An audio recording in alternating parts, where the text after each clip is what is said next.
What is the best thing or what is the most outstanding thing about Drake University that you represent?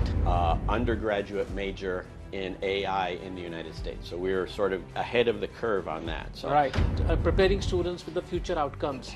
And I believe, that's my personal opinion as a career coach also, that the way Indian economy is growing, we have heaps of job for all qualified people if they intend to come back, who are planning for the USA, about some insights about the education system, about the place they're going to study, and some do's and don't list. What is the most outstanding thing about Drake University? First job is going to be much different than 10 years down the road.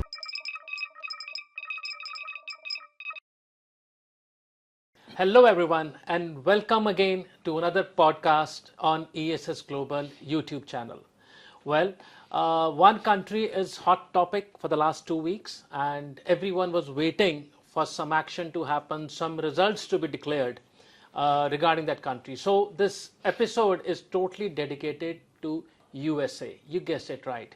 United States of America, bases on education system, and in today's episode we have a special guest all the way from USA, from Drake University, Patrick, who is the Director of International Admissions. So Patrick, thank you so very much for joining us on our podcast today. The intention of our podcast is to tell the students who are planning for the USA about some insights about the education system, about the place they're going to study, and some do's and don't list, if you may tell them that how they can be successful once they reach there and have, they can have a good career plan for themselves. And I'll be asking one question off the record about the new elected president, which may interest to some students or some may not, but that's one question which I'm very curious about. So welcome, Patrick, to our show. Thank you, Rohit. I'm very happy to be here. Thank you for inviting me. Thank you. Okay, so I believe this is not your the first travel to India, right? You have been here earlier also? This is probably number 5 or number 6 in India for me. I remember when I met a couple of more people from the university, they say India is our second home now. I know all inside and out about India, especially to the places where they have been quite frequent. So Chandigarh, as you told me, it's a second visit, I believe, second right? Visit here. Second visit. So, we are the best city in the India, I can assure you that. City beautiful, Chandigarh. So welcome to Chandigarh. So Patrick, to start with, the first question which I want to ask on behalf of the students are, what is the best thing or what is the most outstanding thing about Drake University that you represent? Wow. How much time do we have?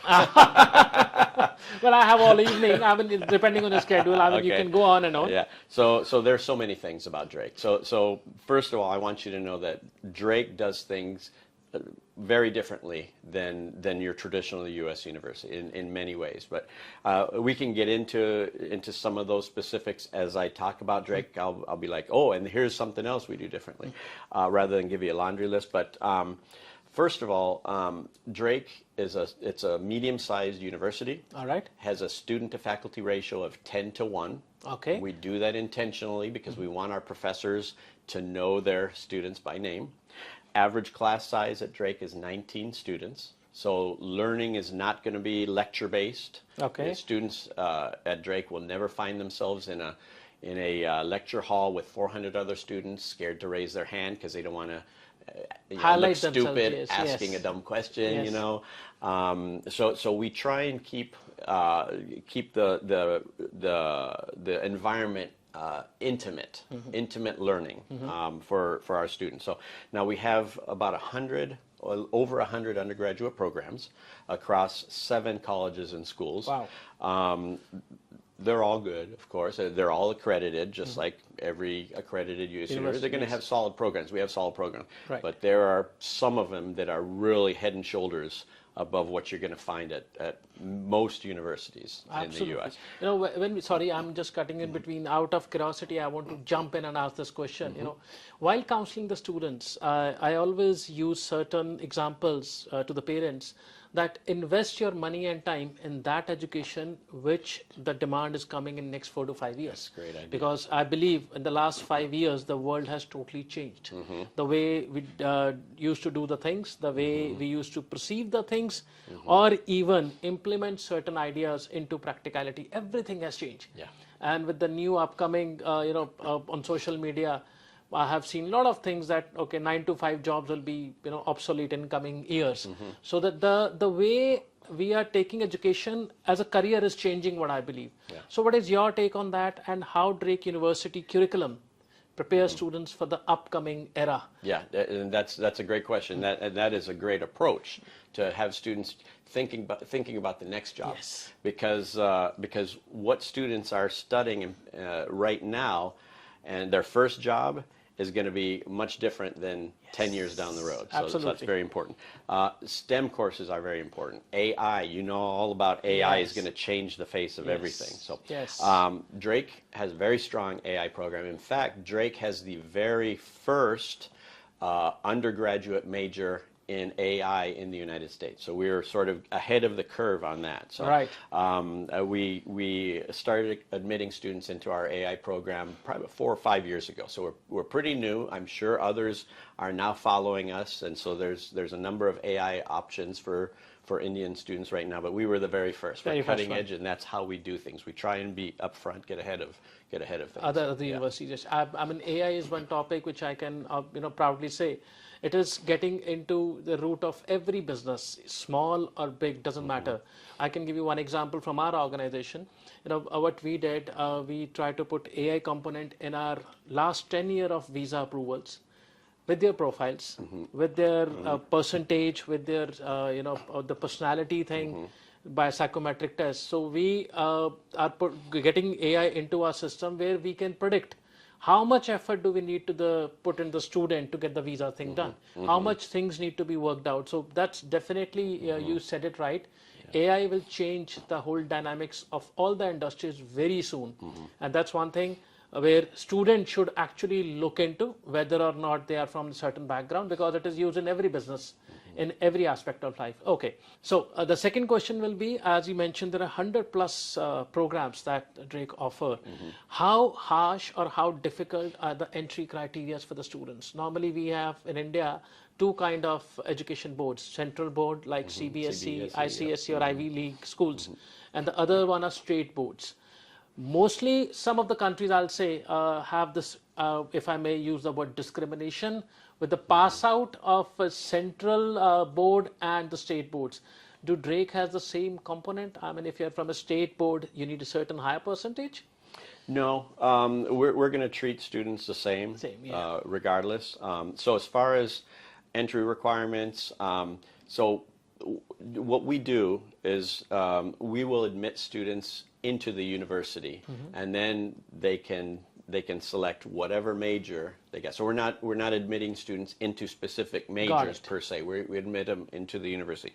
Now there is one exception to that, and that's for our pharmacy program, our pre-pharmacy. We have one of the best pre-pharmacy programs in the country. So we're a little bit more stringent on the requirements for there, and we're going to make sure that the student has taken higher level maths and the sciences and done well on them. It's the curriculum is created like a way you need to have certain criteria met before you go to the program. So you just mentioned pre-pharmacy. So and when we were talking before this podcast, you mentioned pre-nursing as well.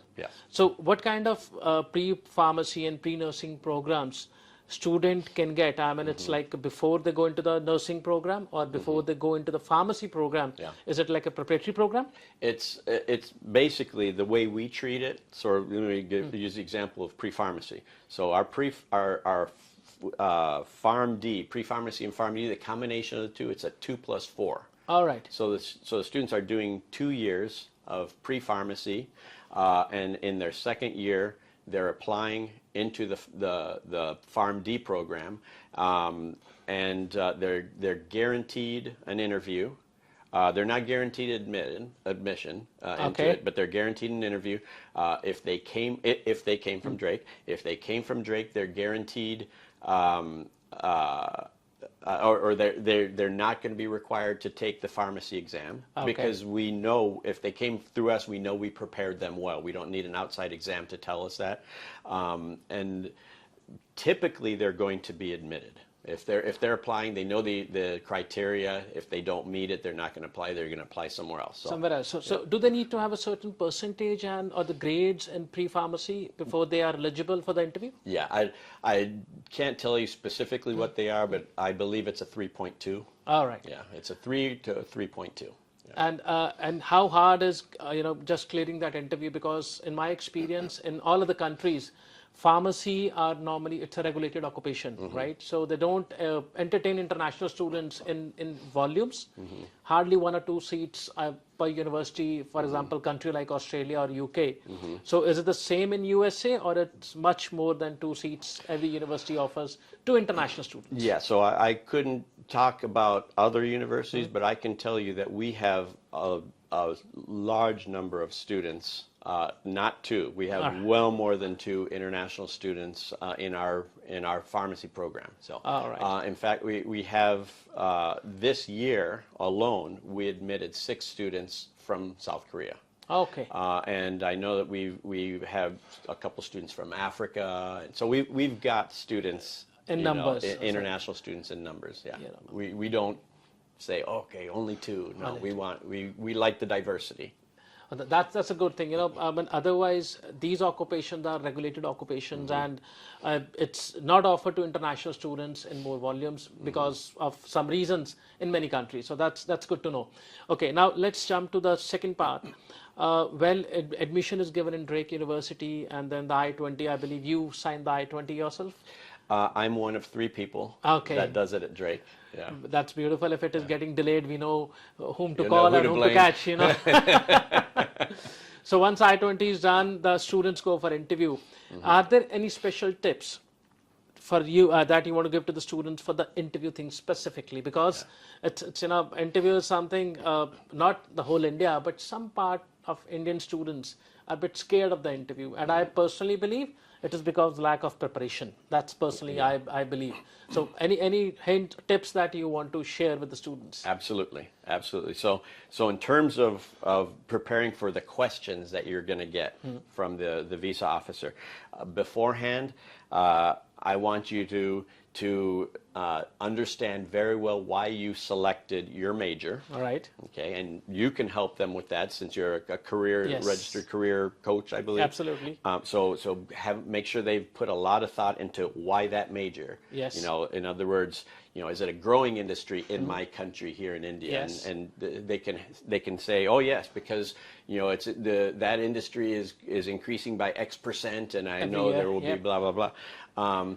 Understand why they selected Drake for that particular major. Yes. Understand, about Des Moines. Make sure they can articulate, that it's a safe city. Des Moines is the #2 safest city in the United States based on crime rate. So, and know that about whatever college they're planning to go to. There are things you need to know about the city, about its safety, about what they're planning to study and why. And don't go and say, oh, because it's ranked X, number. That's not persuasive. Absolutely, absolutely. That will be a follow-up question after you just mentioned, that preparing students with the future outcomes. And I believe that's my personal opinion as a career coach also, that the way Indian economy is growing, we have heaps of job for all qualified people if they intend to come back. But again, you should have a right education to be at that place. Certainly, yes. So, talking about ranking, when students search universities in USA, I believe over 4,000 higher education institutions come up in that first listing.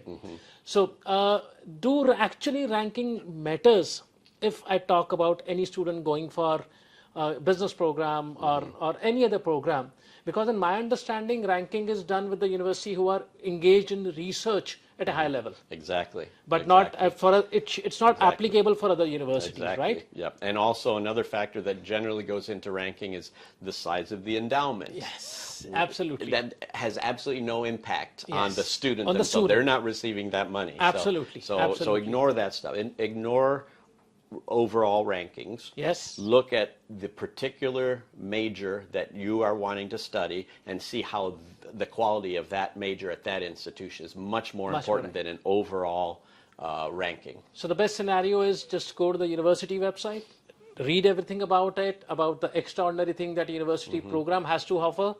And talking about that, just one thing, how important is OPT in the program? Very important. I would say it's very important. Most international students that I know of select to do an OPT. And if they're doing a STEM, most of the ones I know who are doing STEM are doing the 2-year extension. 2-year extension. Yeah, so they see the importance of it. And that's how you get experience, real world experience, is by doing the OPT. Absolutely, because it's a facility, I believe, that the US education system give to the student. It should be aware. Yeah. Now, sometimes a student will receive, say, a government scholarship. Yep. And the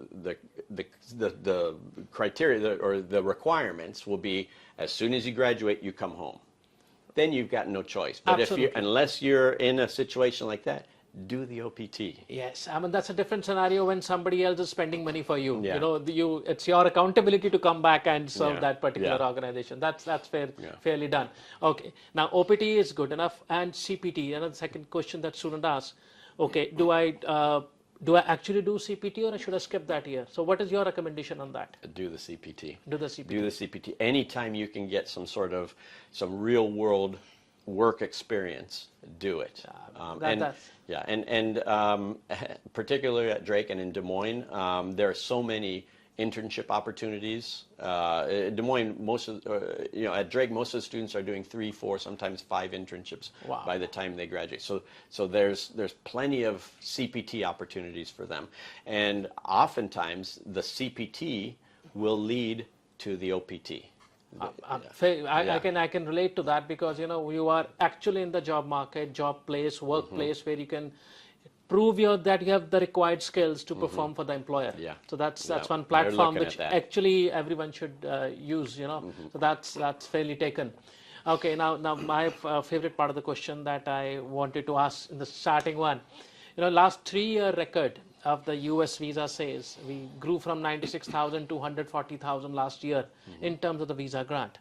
Now, Mr. Trump coming into picture, so how do you look? Will it actually impact the student visas? Because he talked about migrants in general, we all listened to that, but he made one statement also that he'll be doing some provision when it comes to STEM graduates, that he don't want that talent should go outside USA. He wants the talent should retain in the USA. So what is your personal opinion on that? Okay, I'll try and be very diplomatic here. So honestly, that's what we're all looking at. Nobody knows. People can speculate, but nobody knows. I know that not just President Trump or President-elect Trump, but most politicians are going to say what they need to say to get elected. So whatever they say, take it with a little bit of grain of salt. All right.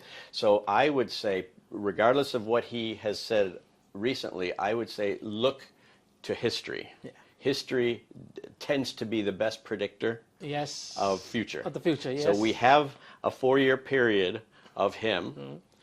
I think that's what we need to look at as to see what is coming. What is coming? Absolutely. Yeah. And my take or my recommendation to parents is, which I normally say in the counseling session, education overseas is a transition, not a resettlement that you should take in your head. Transition to be a better degree holding or better opportunity seeking, or getting some better platform where you can go to the next level in your career or your life. So overseas education is actually that part, and USA by far has been leading numbers in terms of visa approvals in the last 4 to 5 years for India specifically. I'm mentioning 4 to 5 years for a purpose, because history says, as Patrick mentioned, you have to look at the history. US has always been number 1, but the last 5 years the number grew extraordinary. So if you are one of those students who are looking for a good university, a good opportunity, this can be your take, that next intake you can start your overseas education in USA. Thank you very much for joining with us. Thank you, Patrick, for all the insight that you have given. It's a pleasure talking to you. Likewise. Thank you very much. Thank you. Thank you.